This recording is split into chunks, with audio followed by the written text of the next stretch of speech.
You are listening to The Vocal Technologist. Spoken tech for your ears. Welcome along. We're here to give you the inside track on what's really happening at the sharp edge of technology. Today we're looking at, well, the whole human-AI dance, from these frankly staggering salaries to how developers are coping and even finding ways to steer AI personality. We've gone through the latest reports and discussions to pull out what you really need to know. It's changing so fast, isn't it? We'll touch on how AI isn't just, a tool, but it's actively reshaping talent, teamwork, and even how we build and control these systems. It's this mix of huge opportunities and some pretty complex challenges cropping up. Okay, let's jump right in with something that honestly sounds almost unbelievable: the AI gold rush. We're seeing reports, actual reports of top AI researchers getting offers like $250 million. They're being headhunted like major sports stars. Yeah, it's wild. There was that story about Meta going after a 24-year-old researcher, apparently offering $250 million, $250 million, just to get him for their new superintelligence lab. It just shows the insane value being put on that absolute top-tier AI talent right now. And that signals the intensity of the race, right? The push towards superintelligence is seen as incredibly high stakes. These individuals are viewed as absolutely key. But, the crucial question then becomes, what about everyone else? What's the ripple effect on the day-to-day for most developers caught in this acceleration? Right. Which leads us straight into this thing called the DevEx dilemma, developer experience. Atlassian's latest report, the 2025 one, it highlights that while AI can speed up coding... Yeah, we hear that promise all the time. Exactly. But it often brings in new problems, like the AI output isn't clear, or debugging AI-generated code turns into a whole new nightmare. So, ironically, it can actually make the developer's job harder, their DevEx worse, which kind of cancels out the speed benefits if you're not careful.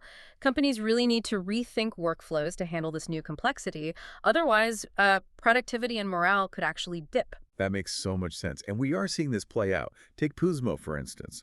They apparently had great success using Claude Code. It cut their maintenance costs way down and made prototyping much faster, especially for what they call full-breadth developers, the ones who get both the product side and the tech side. True. So AI can be brilliant for tackling tech debt, but like you said, only if that DevEx piece is managed well. Precisely. Okay, so shifting gears a bit, let's talk about some existing developer practices that are maybe due for an overhaul. There's this argument gaining steam, and I bet a lot of you listening have felt this. Live coding interviews, they kind of suck. Oh, definitely. There was a Microsoft study, wasn't there? It showed the stress of being watched just taints your cognitive function, your working memory. So good engineers get rejected not because they can't code, but because they crumble under that specific kind of artificial pressure. It's not how people actually work day to day. And that's a huge fairness issue in hiring, isn't it? If the interview is basically just a stress test, are we actually measuring coding skill? Or just how someone reacts to pressure? We might be filtering out really talented people, especially maybe diverse talent, who just don't thrive in that specific high-pressure performance scenario. We need better ways, more realistic ways, to see what people can actually do. Yeah, totally agree. And on a maybe more positive note for improving work life, especially remotely, have you heard about ramblings channels? Yes, the individual channels. Exactly. So each person gets their own sort of chat channel. It's not just for random chatter, though. It works like a personal journal or a microblog, but shared asynchronously. It kind of organically recreates that water cooler vibe, Fosters connection, lets people share thoughts without pressure. It seems like a neat way to combat isolation in remote teams. It does sound like a good way to build that social fabric that's often missing when everyone's distributed. Okay, last big topic. Let's get into the AI itself, the control aspect, and maybe where the limits are. Anthropic found something pretty fascinating. They discovered these things called persona vectors inside AI models. Think of them like specific settings deep inside the AI's code. Like dials you can turn? Sort of. They found they could tweak these vectors and directly change the AI's personality traits, like make it less sycophantic, or even dial down an evil tendency they induced for testing. It means they can monitor these traits during training and actively steer the AI away from undesirable behaviors. Which has massive implications for AI safety and ethics, obviously.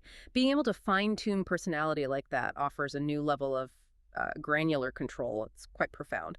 But then that connects to the limits of what's called the bitter lesson. Ah, the idea that pure computation often wins out. Right. The bitter lesson basically says that general methods that just leverage massive compute power and data often eventually outperform complex human-designed approaches in AI.